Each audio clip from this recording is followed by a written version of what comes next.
लड़के को चेक कर रहा हूं, लड़के का देखना कैसा है, कहां काम करता है, कैरेक्टर कैसा है, कहां जाता है, उसकी सोच कैसी है, उसकी थॉट्स कैसी हैं, वो कमाता कितना है।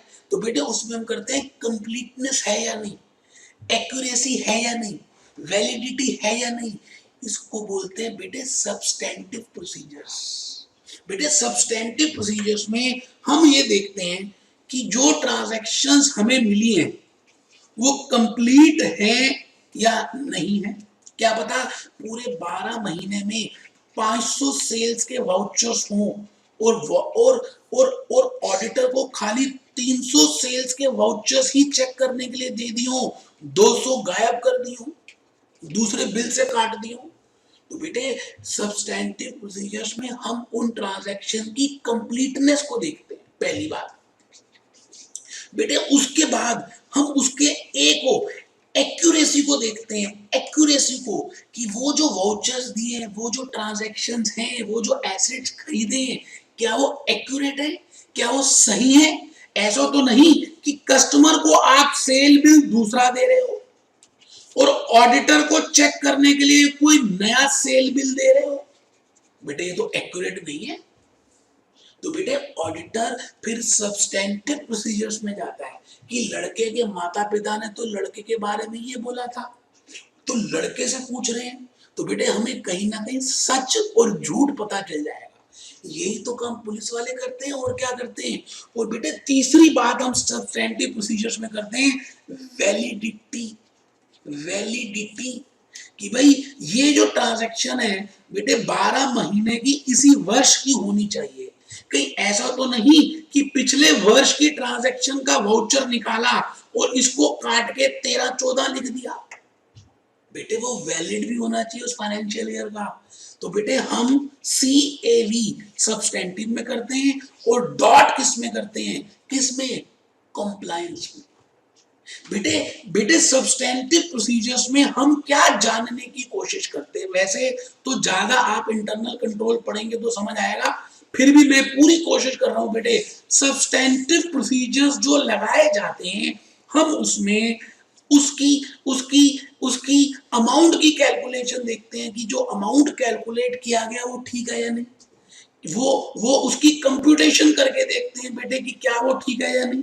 उस एसेट की, उस एक्सपेंस की वेरिफिकेशन करते हैं, वाउचिंग करते हैं। और बेटे हम उसकी राइट ओनरशिप को चेक करते हैं कि भाई ये एसेट आपका ही है या नहीं। क्या पता 31 मार्च में आपने एसेट ले लिया हो उधार में और 1 तारीख को जाके दे आओ।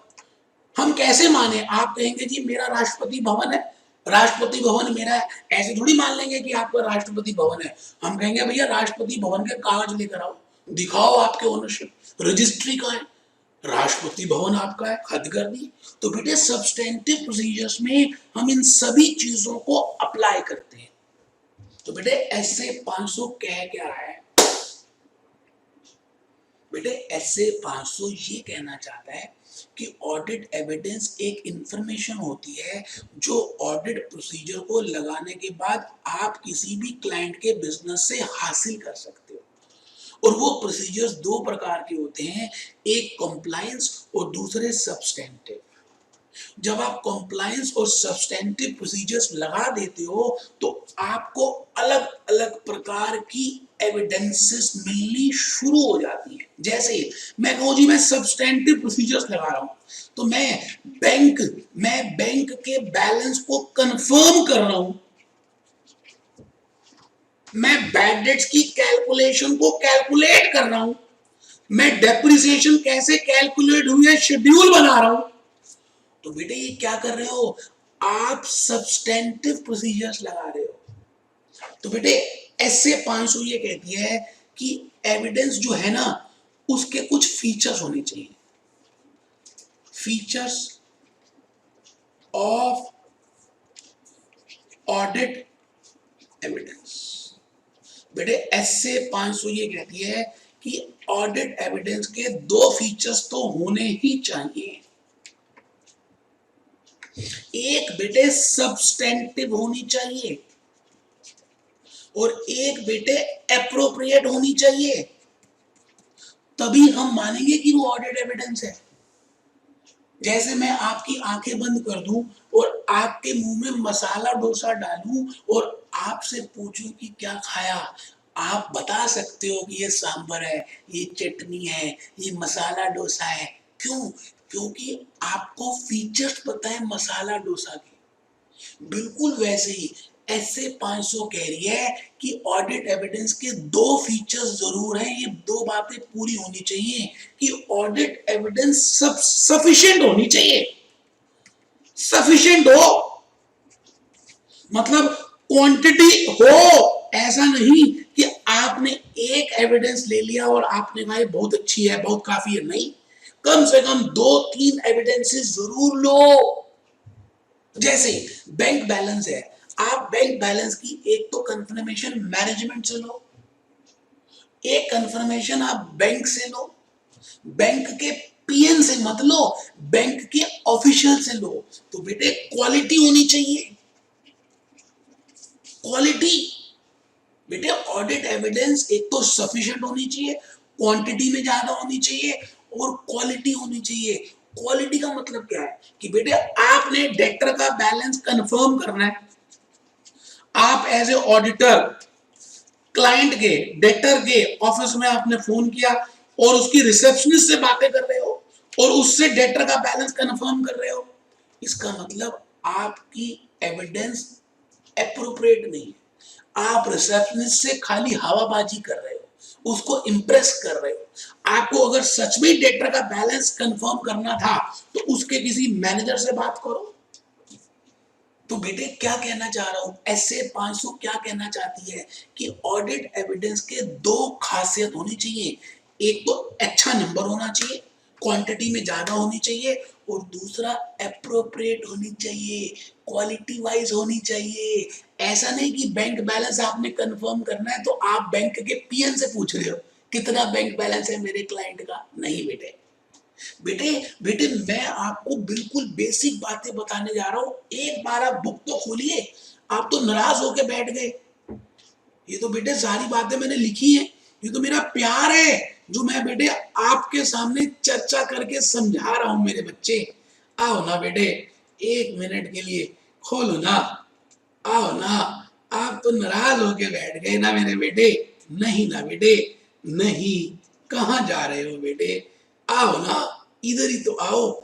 ऐसे 500 बेटे पेज 82 खोलिए तो सही, खोलिए बेटे, बेटे खोलिए।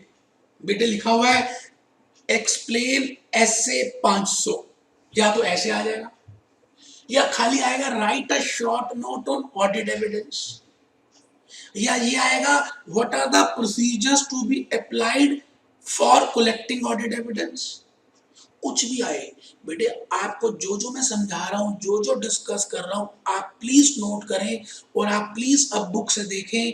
आपके नंबर ज्यादा आएंगे, आपको ज्यादा समझ आएगा। बेटे देखिए क्या लिखा है, ऑडिट एविडेंस, महिमा चौधरी टाइप क्वेश्चन है।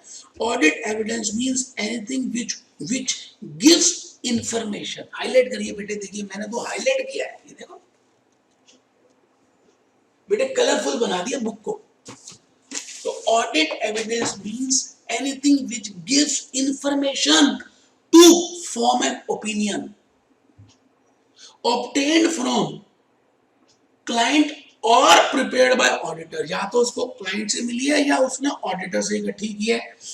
कहां से मिलती है बेटे, अकाउंटिंग रिकॉर्ड्स, या तो अकाउंट्स की रिकॉर्ड से मिल रही है या कोई अदर इंफॉर्मेशन है। एंड और rational behind true and fair review, ठीक है जी। Accounting records include the records of initial entries, journal entries, ledger accounts, trial balance, profit and loss, financial statements, इन सभी को हम बोलते हैं अकाउंटिंग रिकॉर्ड्स। बेटे यहां से इंफॉर्मेशन गैदर कर सकते हैं। और बेटे आगे देखो, इसको गैदर करने के लिए हम बड़े सारे मेथड्स लगाते हैं, अभी मैं आ रहा हूं। फिर नीचे देखिए क्या लिखा है, sufficiency and appropriateness of audit evidence. Audit evidence sufficient मतलब क्वांटिटी में ज्यादा होनी चाहिए और एप्रोप्रिएट होनी चाहिए। बेटे क्वांटिटी वाइज और क्वालिटी वाइज अच्छी होनी चाहिए, तभी आप एक अच्छी ओपिनियन दे पाएंगे। तो बेटे इसके बाद अगर आप नेक्स्ट पेज में आए तो बेटे लिखा हुआ है, बेटे लिखा है कि प्रीव्यू एक्सपीरियंस, प्रीवियस एक्सपीरियंस वगैरह वो देख लेंगे। मैंने आपको इसके साथ साथ ये बताया कि आप ऑडिट एविडेंस कैसे इकट्ठी कर सकते हैं। मैंने कहा भाई ऑडिट एविडेंस के लिए आपको एक तो कॉम्प्लायंस प्रोसीजर्स लगाने पड़ेंगे और दूसरे क्या लगाने पड़ेंगे, सब्सटेंटिव प्रोसीजर्स लगाने पड़ेंगे। इसमें भी तीन बातों का ध्यान रखना है, तीन पहलू, तीन पहलू, तीन मुद्दे, तीन बातें, तीन पहलू, तीन मुद्दे। इसमें भी इसमें भी इसमें भी तीन बातें, तीन पहलू और तीन मुद्दे। DOTCAV, DOTCAV बेटे तीन बातें, तीन पहलू का ध्यान रखना है, तो आप ऑडिट एविडेंस को इकट्ठा कर पाएंगे। फिर मैंने बताया ऑडिट एविडेंस के फीचर्स होते हैं सफिशिएंसी और एप्रोप्रिएटनेस। बेटे वैसे ऑडिट एविडेंस अलग अलग प्रकार की होती है, वो भी हम देख लेंगे। जैसे मैंने कहा टाइप्स ऑफ ऑडिट एविडेंस, ऐसे 200 ये कहती है कि ऑडिट एविडेंस के अलग अलग प्रकार हो सकते हैं। जैसे मैं आपके सामने कहूं ऑडिट एविडेंस के क्या प्रकार हो सकते हैं बेटे, I can divide audit evidence on the basis of nature. Nature के हिसाब से मैं इस ऑडिट एविडेंस को डिवाइड कर सकता हूं। नेचर बेटे, नेचर के साथ साथ मैं आपको कहूं कि मैं नेचर के साथ साथ ये कहूं कि नेचर के अलावा अगर मैं ऑडिट एविडेंस देखूं तो सोर्सेज के हिसाब से भी मैं ऑडिट एविडेंस को बाइफरकेट कर सकता हूं। नेचर का मतलब है जैसे आप किसी से oral oral oral verbal verbal बातचीत कर रहे हैं तो बेटे वो भी तो एक एविडेंस है। आप किसी से रिटर्न डॉक्यूमेंटरी रिटर्न डॉक्यूमेंट्स के साथ ले रहे हैं बेटे वो भी तो एक एविडेंस है। वो बेटे विजुअल, आपने उसकी रिकॉर्डिंग कर दी, आजकल तो रिकॉर्डिंग बहुत आसान है, तो बेटे उसको भी हम एविडेंस बोलते हैं। पुलिस वाले यही तो यूज करते हैं। तो ऐसे 500 ये कहती है कि you can have different types of audit evidence. Nature के हिसाब से आप किसी के साथ वर्बली बात कर रहे हो, मैनेजमेंट से वैसे ही फोन में बात कर रहे हो, मैंने कहा उसको बोलते हैं वर्बल ऑडिट एविडेंस। आप किसी से कंफर्मेशन ले रहे हो कि नहीं आप बैलेंस बताओ कितना है, बैंक से ले रहे हो, मैनेजमेंट से ले रहे हो, वेरिफिकेशन ले रहे हो, वैल्यूएशन कर रहे हो, रिटर्न आप सुन रहे हो और बेटे उसको रिकॉर्ड कर रहे हो, विजुअल।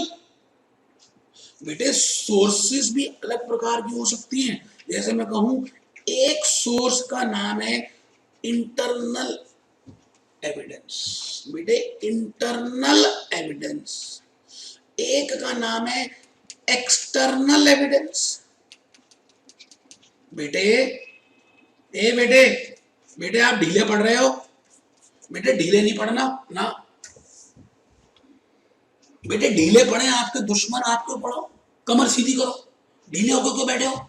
और 15-20 मिनट की तो बात है, कितने मेहनत से, कितने प्यार से, कितने सारे एग्जाम्पल्स देकर आपको मैं ऐसे 500 बता रहा हूं कि ऑडिट एविडेंस का मतलब क्या है, ऑडिट एविडेंस को इकट्ठा कैसे कर सकते हैं, ऑडिट एविडेंस के प्रकार कितने हैं, how many types of audit evidence are there. बेटे आप ये बताओ कि अगर आपको एक्सटर्नल का मतलब क्या है, क्लाइंट के व्यक्तियों को क्लाइंट बिजनेस से नहीं मिला, क्लाइंट से नहीं मिला, बाहर वालों से एविडेंस मिली है, थर्ड पार्टी से। जैसे बैंक की कंफर्मेशन लेनी हो, एक तो मैनेजमेंट कंफर्म कर सकती है, एक बैंक भी कंफर्म करता है।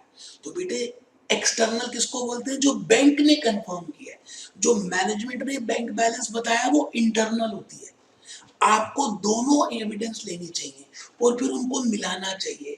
बेटे ज्यादा रिलायबिलिटी ना थर्ड पार्टी की एविडेंस की होती है, एक्सटर्नल एक्सटर्नल की होती है। इंटरनल के कंपैरेटिवली ज्यादा रिलायंस आप किस पे करोगे? एक्सटर्नल। एक्सटर्नल क्यों? क्योंकि बेटे उसमें उसमें फ्रॉड और एरर होने के चांसेस कम होते हैं। क्या पता इंटरनल जो एविडेंस बनाई गई है उसमें कुछ घपलेबाजी हो, जैसे डेटर की कंफर्मेशन लेनी हो तो बेटे एक तो आप मैनेजमेंट से कंफर्म करा सकते हो, एक बेटे उसी डेटर को फोन करके पूछ सकते हो कि भैया बता तूने कितना बैलेंस लेना है। ज्यादा रिलायबिलिटी किस पे होगी आप सोचिए और मुझे बताइए कि ज्यादा आप रिलायबल किस पे होंगे। बेटे मैं ऐसे 500 में ऑडिट एविडेंस को दो तरह से यहां पर मैं लिख सकता हूं। एक बेटे मैं कह रहा हूं प्रिपेयर्ड बाय, आपने प्रिपेयर की, किसने प्रिपेयर की, और kept bye. Prepared by, kept bye, आराम से बेटे कोई जल्दी है ही नहीं। मैं कह रहा हूं प्रिपेयर्ड बाय। चार केसेस बना दिए बेटे आपके लिए, पहला केस, दूसरा केस, तीसरा केस, चौथा case. Prepared by third party, kept by third party. बेटे ऑडिट एविडेंस मैंने कहा चार प्रकार के केसेस से निकाली जा सकती है। और सबसे पहले मैंने कहा जैसे आपने मैथमेटिक्स में कभी किया बेटा matrix A B A B A B A B, बेटे इस तरह की मैट्रिक्स हम बना रहे हैं। अब मैं आ रहा हूं जी prepared by third party but kept by client. Prepared by client, kept by third party. Prepared by client, kept by client. अब सोचिए, एग्जांपल सोचिए कि कौन सी ऐसी एविडेंसेस होती है जो क्लाइंट खुद बनाता है और खुद ही रखता है। बेटे सबसे ज्यादा मोस्ट रिलायबल ये होती है बेटे, मोस्ट रिलायबल, मोस्ट रिलायबल जिस पे आप विश्वास कर सकते हो। बेटे ये लेस रिलायबल होती है। प्लीज बेटे आप आराम से इस मैट्रिक्स को जरूर बनाए। बेटे फायदा होगा अगर बनाओगे, तो मैं फिर बार बार बोल रहा हूं आपको फायदा होने वाला है अगर आपने ये मैट्रिक्स बना दी तो। मैं रुकता हूं बेटे एक मिनट के लिए। ज्यादा रिलायबल कौन सी होती है? जहां पर दो पार्टीज अलग अलग हो, मैंने ही बनाई, मैंने ही रख दी, मैंने सेल्स बिल बनाया, मैंने ही रख दिया, रिलायबिलिटी नहीं है। मैंने डेटर का बैलेंस निकाला, मैंने कंफर्म कर दिया, रिलायबिलिटी नहीं है। बैलेंस मैंने निकाला, कंफर्म डेटर से कराओ, तो बेटे उस एविडेंस का वेट ज्यादा होता है, रिलायबिलिटी ज्यादा होती है। तो बेटे मैं यही कहना चाह रहा हूं कि ये जो है ये ज्यादा बेटर है। इसी तरह से अगर मैं ये कहूं एक्सटर्नल ज्यादा बेटर है, रिटर्न ज्यादा बेटर है, तो बेटे ऐसे 500 यही बताना चाह रहा है एक ऑडिटर को कि वो ज्यादा कोशिश करे कि वो एविडेंस इकट्ठी करे जिसमें रिलायबिलिटी ज्यादा हो, और कम से कम 2-3 एविडेंस इकट्ठी करे और उनको क्रॉस चेक करे। अगर दो एविडेंस में अलग अलग डिफरेंस है तो वहां पर उसको ये जरूर पता लग जाना चाहिए कि यहाँ पे कोई घपला हुआ है, कोई गड़बड़ है। तो बेटे ऑडिट एविडेंस को इकट्ठे करने के अब मैं आ रहा हूं मेथड्स के ऊपर। बेटे लास्ट पॉइंट की तरफ हम बढ़ रहे हैं, ऐसे 500 की तरफ। Methods of audit evidence, methods of collecting, आराम से बेटे, methods of collecting audit evidence. बेटे तरीके, तरीके, हाँ तरीके, तरीके किस चीज के? ऑडिट एविडेंस को इकट्ठा करने के। इसको बेटे याद करने के लिए मैं आपको कहूंगा कि आप याद रखें इंस्टीट्यूट ऑफ चार्टर्ड अकाउंटेंट्स, और क्योंकि ये सबको ओन करता है, ओ लिख दें बेटे। 5 तरीके हैं आप जिसकी मदद से ऑडिट एविडेंस को इकट्ठा कर सकते हैं। पहला तरीका क्या है बेटे? पहला आई कहता है इंस्पेक्शन। बेटे दूसरा ये जो सी है क्या कहता है? कंप्यूटेशन। बेटे ए क्या कहता है? एनालिटिकल प्रोसीजर, और बेटे ये वाला आई क्या कहता है, इंक्वायरी एंड कंफर्मेशन, और बेटे लास्ट जो ओ है उसको हम कहते हैं ऑब्जर्वेशन। आराम से, कोई जल्दी नहीं है बेटे, ये तो मैंने बुक में भी नहीं लिखा, प्लीज लिख ले, आपके लिए ये सेंटेंस बनाया कि याद रहे। बेटे ऑडिट एविडेंस अगर आएगा तो आपको मेथड्स जरूर लिखने हैं, मैं भी समझा रहा हूं, आप लिख लो, लिख लो। कसम होगी अगर ना लिखा तो बता रहा हूं मैं, कसम होगी आपको विद्या माता की, लिख लो। ICAI institute of chartered accountants of India नहीं है। हाँ, याद करने के लिए मैंने कहा आप इस वर्ड को याद कर लो, ICAIO। आई का मतलब क्या है, आई का मतलब क्या है, आई का मतलब क्या है, इंस्पेक्शन। सी का मतलब क्या है, कंप्यूटेशन। ए का मतलब क्या है, एनालिटिकल प्रोसीजर। आई का मतलब क्या है, इंक्वायरी एंड कंफर्मेशन। ओ का मतलब क्या है, ऑब्जर्वेशन। एक बच्चा कहता सर हमें थोड़ा सा एक्सप्लेन करिए, हमें समझ नहीं आया ये 5 मेथड्स हैं कौन से। बताता हूं, वैसे मैं बता दूं, आपको मैंने बुक में भी लिख दिए ये 5 मेथड्स कौन कौन से हैं। ये देखिए आपके पास सब कुछ रिकॉर्डेड है। Methods of obtaining audit evidence, observation, inquiry, inspection, analytical procedures. बेटे ये 5 कुंती माता के पुत्र थे, 5 कुंती माता के पुत्र थे पांडु से। बेटे 5 मेथड्स हैं ऑडिट एविडेंस को इकट्ठा करने के लिए। तो मैं आपको यही बताने जा रहा हूं कि मैं सबसे पहले आपको मेथड जो बताऊंगा आप प्लीज रजिस्टर में लिखेंगे, उसका नाम है इंस्पेक्शन। आपको पता है बेटे चार्टर्ड अकाउंटेंट की, कंपनी सेक्रेटरी की, कॉस्ट अकाउंटेंट की एक सबसे बड़ी गंदी आदत होती है क्या बेटे, सोचिए आपके हिसाब से क्या आदत होती है, क्या आदत होती है बेटे। बेटे चार्टर्ड अकाउंटेंट की जो आंखें होती हैं वो आंखें नहीं होती, वो बेटे एक्सरे की मशीन होती है। बेटे अभी आप आधे सीए सीएस सीएम में बने हो, जब आप पूरे बन जाओगे ना तो आप क्या करोगे, मान लो कुछ लोग काम कर रहे हैं, आपकी आदत एक बन जाएगी कि ये काम क्या कर रहे हैं, जो भी कर रहे हैं उस चीज को चेक करोगे, उस कागज को उठा लोगे, जिस कागज से वो काम कर रहे हैं उसको पढ़ना शुरू कर दोगे, उसको जब पढ़ोगे फिर रख दोगे। जब आप उस कागज को उठाओगे तो आपको उससे कुछ ज्ञान प्राप्त होगा।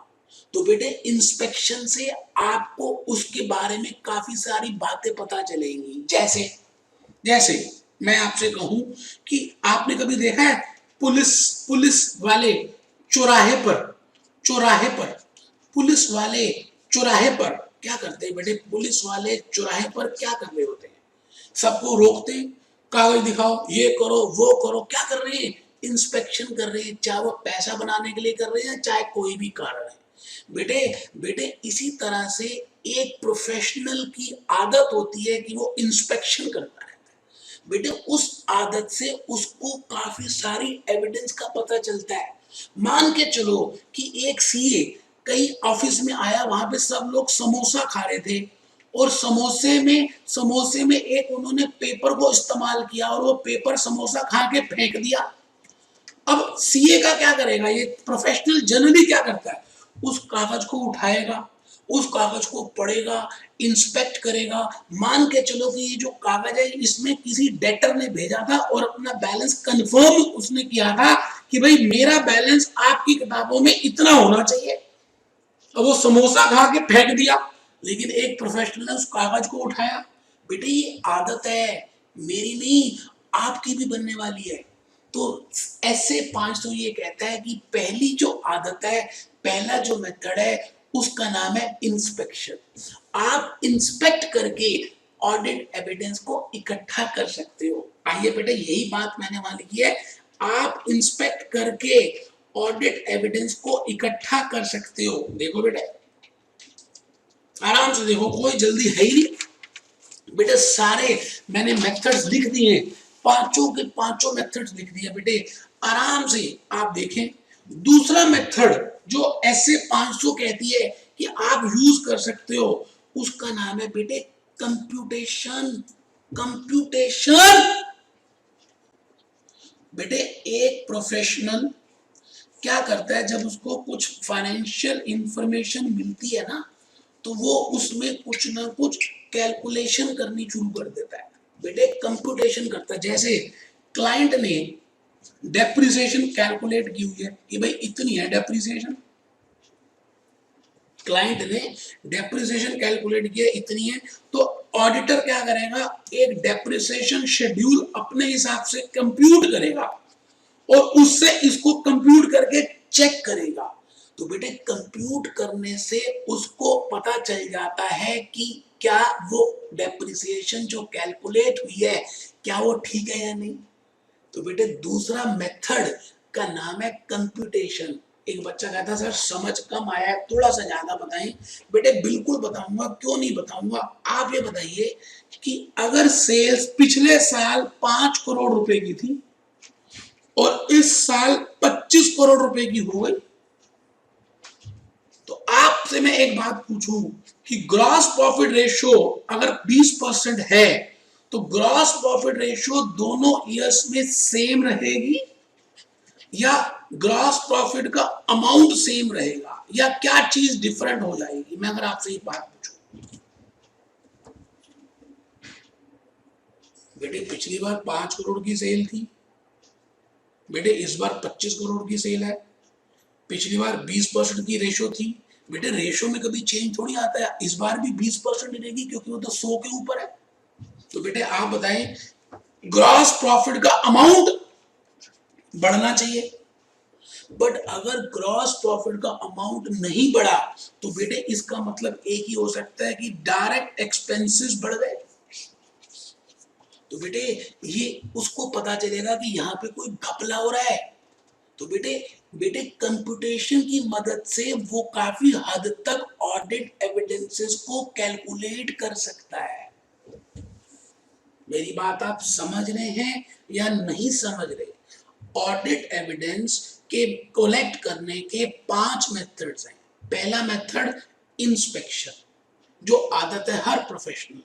दूसरा मेथड कंप्यूटेशन, और बेटे तीसरा मेथड एनालिटिकल प्रोसीजर्स। प्लीज आप रजिस्टर में लिखें analytical procedures.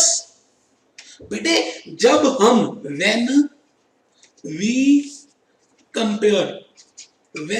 Compare 2 years or 2 companies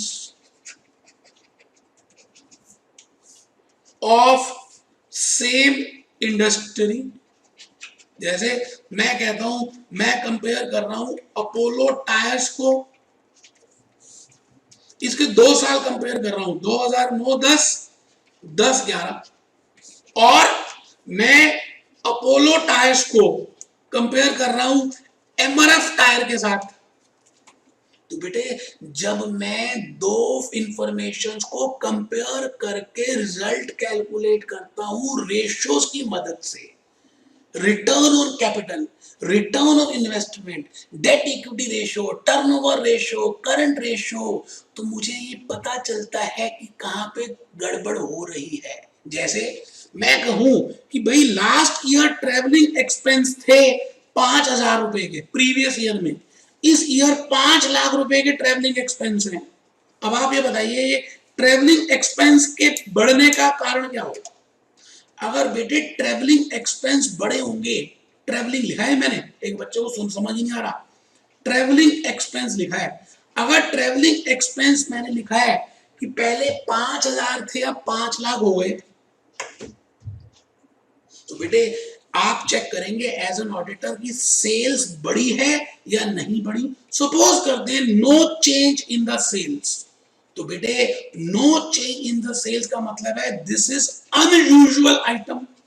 बेटे ऐसे हो ही नहीं सकता, क्यों बढ़ गई, इसका मतलब जरूर कुछ घपला है, कुछ गड़बड़ है। तो बेटे एनालिटिकल प्रोसीजर्स में हम दो इंफॉर्मेशंस को कंपेयर करके उसमें से ऑडिट एविडेंस को छानने की कोशिश करते हैं।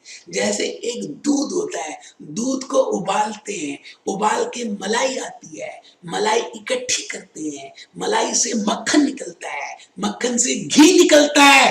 बेटे ऑडिटर को भी वो घी निकालना है, उस घी का नाम है ऑडिट एविडेंस। उसको निकालने के 5 तरीके, बोलो कौन कौन से? ICAIO। बेटे पहला तरीका कौन सा? इंस्पेक्शन। बेटे दूसरा तरीका कौन सा? बोलो बेटे, मुंह से बोलो। कंप्यूटेशन। बेटे ए का तीसरा तरीका कौन सा? Analytical procedures. और बेटे चौथा कौन सा? Inquiry and confirmation. बेटे एक प्रोफेशनल की सबसे गंदी आदत होती है बक बक बक बक बोलते रहने, वो चुप ही नहीं होता। बेटे बेटे मैं ये कह रहा हूं कि एक ऑडिटर या एक प्रोफेशनल खाता किसका है? बातों का ही तो खाता है। बेटे सबसे गंदी आदत होती है, लेकिन बेटे ये सबसे गंदी आदत उसके लिए अच्छी आदत है। इंक्वायरी करना, इंक्वायरी करना, वो चुप ही नहीं रहता। बेटे बातचीत कर करके वो बड़ी सारी एविडेंसेस को निकाल लेगा। जैसे मैं आपसे बात करूं कि भाई एक ऑडिटर है, वो कंपनी के गेट में अभी चल ही रहा था कि उसको एक वर्कर मिला और वर्कर से उसने बातचीत कर दी, और भाई साहब कैसे हैं, कितने बजे आते हैं, क्या हालचाल है, सब ठीक चल रहा है। जबकि वर्कर उसको जानता नहीं, ऑडिटर भी उसको जानता नहीं, लेकिन ऑडिटर के अंदर बातचीत की आदत है, इंक्वायरी करने की आदत है। अब जैसे ये वर्कर है, ये कहेगा भाई साहब बिल्कुल ठीक है, मैं 10 बजे आता हूँ। मेरा दोस्त तो भाई साहब रात को आता है, वो तो रात को काम करता है। आप कहेंगे है रात को काम करता है? वर्कर कहेगा सर यहाँ पे डबल शिफ्ट का काम चल रहा है, रात को भी काम होता है।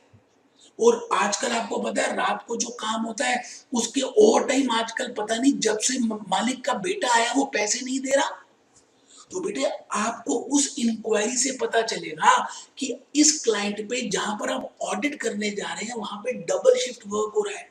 तो आप चेक करोगे, क्या चेक करोगे कि ये जो डबल शिफ्ट की प्रोडक्शन हो रही है इसकी सेल कहां दिखा रहे हैं, ओवर टाइम वेजेस क्यों नहीं दे रहे। तो बेटे ये सारी चीजें पता कैसे चली? इंक्वायरी करके, इंक्वायरी और कंफर्मेशन से। कंफर्मेशन, आप किसी से कंफर्म कराओगे। तो बेटे पांचवें मेथड की तरफ बढ़ेंगे। लास्ट मेथड है बेटे ऑब्जर्व करके, ऑब्जर्वेशन। बेटे ऑब्जर्वेशन के मेथड से भी आप काफी हद तक ऑडिट एविडेंस को इकट्ठा कर सकते हैं। अब ऑब्जर्वेशन क्या होती है बेटे? बेटे मैं एक चीज बता दूं, मैं अपने घर से जब निकलता हूं ऑफिस के पहुंचने तक, जहां तक मेरा मेरा ऑफिस है, बेटे ऐसा कोई भी नजारा नहीं होता, ऐसा कोई भी नजारा नहीं होता जो मैं नहीं देखता। बेटे बेटे बेटे चार्टर्ड अकाउंटेंट की, कंपनी सेक्रेटरी की, कॉस्ट अकाउंटेंट की आदत हर चीज को ऑब्जर्व करने की होती है। बेटे भगवान ने आंखें दी है, सब चीजें देखने के लिए दी है। मैं तो हर नजारे को देखता हूँ ऑफिस पहुंचते पहुंचते। बेटे यहाँ तक कि जब मैं किसी मॉल में जाता हूँ तो वहां पे ये भी चेक करता हूँ कि ये जो लिफ्ट लगी है, ये जो एलिवेटर है, ये कौन सी कंपनी ने बनाया है या ये किस कंपनी का है। बेटे इसको बोलते हैं ऑब्जर्वेशन। बेटे इससे मुझे बड़ा बेनिफिट मिलता है। मान के चलें कि आपने देखा कि एक लिफ्ट जो लगी है वो OTIS कंपनी की लगी है, यह जो एलिवेटर लगा है वो भी OTIS कंपनी का है। आप उस क्लाइंट के यहां पर ऑडिट कर रहे हैं और आपको पता है कि OTIS वाले कभी भी इंस्टॉलेशन एक्सपेंसेस नहीं लेते, मान के चलिए। लेकिन आप जिस क्लाइंट का ऑडिट कर रहे हैं उन्होंने लिफ्ट के पैसों के साथ इंस्टॉलेशन एक्सपेंसेस भी ऐड कर दिए। तो बेटे आप ये बताइए, इसका मतलब उन्होंने डेप्रिसिएशन इस अमाउंट पे कैलकुलेट किया है, इसका मतलब डेप्रिसिएशन का अमाउंट ज्यादा कैलकुलेट किया है। तो बेटे इससे भी आपको ऑडिट एविडेंस पता चल रही है कि भाई आपने ऑब्जर्व किया, बताया नहीं किसी ने, आपकी खुद की ऑब्जर्वेशन से। बेटे आपकी आंखें आंखें नहीं है ना बेटे, बेटे आपकी आंखें एक्सरे मशीन है। एक्सरे एक्सरे एक्सरे एक्सरे, पलक झपकेंगे तो आपको पूरी पिक्चर क्लियर हो जाएगी। तो बेटे 5 मेथड्स हैं जिनके हेल्प से आप ऑडिट एविडेंस को इकट्ठा कर सकते हैं। 2 प्रोसीजर्स हैं बेटे, बड़ी मेहनत से बताया है, दिल जानता है। आप मेरे, मैं आपको दिल से बताऊं, मैंने कोई ऐसी चीज नहीं रखी जो मुझे पता और मैंने ना बताई हो। बेटे बस मेरी एक आपसे रिक्वेस्ट है कि जो जो मैं आपको बताता जाऊं आप साथ साथ लिखते जाएं, ध्यान से सुने। और बेटे बुक में भी बहुत मैंने मैटर दिया है, उसको प्लीज साथ साथ रिलेट करें। और बेटे कहीं लिखा है hard work beats talent when talent does not work hard. क्या बढ़िया बात लिख दी। आपके पास कोई टैलेंट नहीं है मान लिया, बट आपके पास मेहनत करने का सक्षमता है, मेहनत करने का पागलपन है, तो आप उन लोगों को हरा दोगे जिनके पास टैलेंट है। इतनी ताकत होती है बेटे वर्क हार्ड करने में। तो आप सब ऐसे 500 जरूर करके जाएं। मैं इस पे एक समरी लिखी है, मेरा मन है कि बेटे अगर आप वो समरी लिख लें तो बेटे बहुत अच्छा लगेगा। आप प्लीज लिख लें बेटे, मुझे अच्छा लगेगा बेटे। लो बेटे लिखो समरी ऑफ ऐसे 500। 1 मिनट लगेगा बेटे, रजिस्टर में लिखो, कसम होगी जिसने नहीं लिखा उसका पेपर अच्छा नहीं होगा। आज मैं आपको कसम चढ़वा रहा हूं, लिखिए, ऊपर हेडिंग लिखिए summary of SA 500। Summary of SA 500, पहले पॉइंट लिखिए it should be audit evidence. Should be, it का मतलब है audit evidence. Audit evidence should be sufficient and appropriate, बता चुको। क्वांटिटी भी और क्वालिटी भी अच्छी होनी चाहिए। लिखें बेटा जल्दी से लिखें।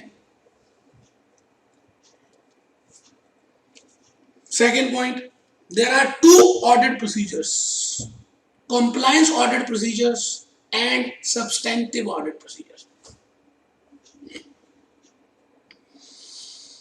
और बेटा 3 पहलू, 3 मुद्दे, डॉट और सीएवी प्लीज लिखे बेटे।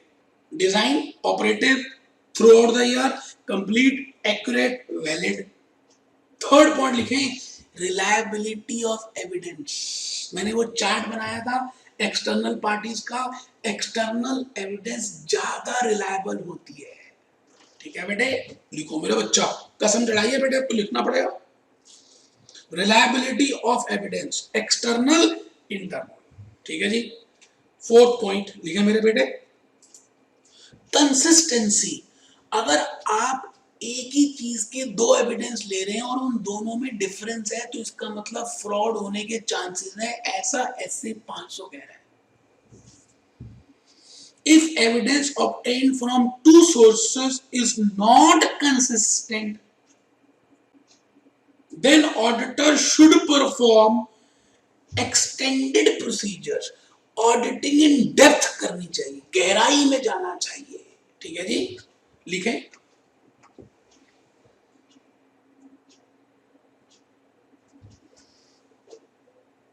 फिफ्थ बेटे methods of collecting audit evidence, ICAIO, inspection, inspection, computation, analytical procedure, inquiry, observation. बेटे सारी समझाया है, अब बस मेरा दिल है कि आप ये ऐसे 500 करके जाएंगे, कुछ ना कुछ तो लिखेंगे, अच्छा लगेगा बेटे। और मैंने आपको नोट्स तो दिए हैं, उसमें फ्लो चार्ट्स प्रिपेयर्ड है, आप देखिए बेटे, उसमें मैंने फ्लो चार्ट्स प्रिपेयर किए। अच्छा वो मैंने बेटा बंद कर दिया, कोई बात नहीं। मैं आपको एक छोटी सी इस पे स्लाइड दिखाना चाह रहा हूं, आप देखें कि बड़ी मेहनत से मैंने आपके लिए बनाई है। ऑडिट एविडेंस बेटे, ऑडिट एविडेंस 2 प्रकार की आपके सामने लिखी है, बड़ी तरह है, oral, internal, external, visual, documentary. Audit evidence की कलेक्शन कैसे करते हैं, प्रोसीजर्स लगाकर, कंप्लायंस एंड सब्सटेंटिव, तो बेटे आप सभी को मैं एक बात ये कहना चाहूंगा कि अगर आपको ऑडिटिंग के लिए प्रिपरेशन करनी हो तो बेटे 12 एसेस करके जानी चाहिए। 4 एसेस चैप्टर 3 के साथ करें, फिर चैप्टर 4 5 से शुरू कर दें, फिर बाकी आप भले लास्ट में करें। इन्हीं बातों के साथ मैं भूपेश आनंद आपसे अलविदा ले रहा हूं। आज का लेक्चर भी यहीं पे कंप्लीट हो रहा है। बेटे लाइफ ही बीत जाती है, यहाँ तो लेक्चर्स कंप्लीट होते जा रहे हैं। बेटे आज लेक्चर 6 कंप्लीट हो गया। बेटे कैसे समय बीत जाता है, बेटे जीवन बीत जाता है। जो लोग समझदार होते हैं उस समय का यूज करते हैं, सदुपयोग करते हैं और खुश रहते हैं। कहते हैं हम जब खुश रहते हैं ना बेटे तो लाइफ में सब कुछ मिलता है। तो be happy, be jolly, be cheerful, be happy, be jolly, be cheerful, be happy, be jolly, be cheerful.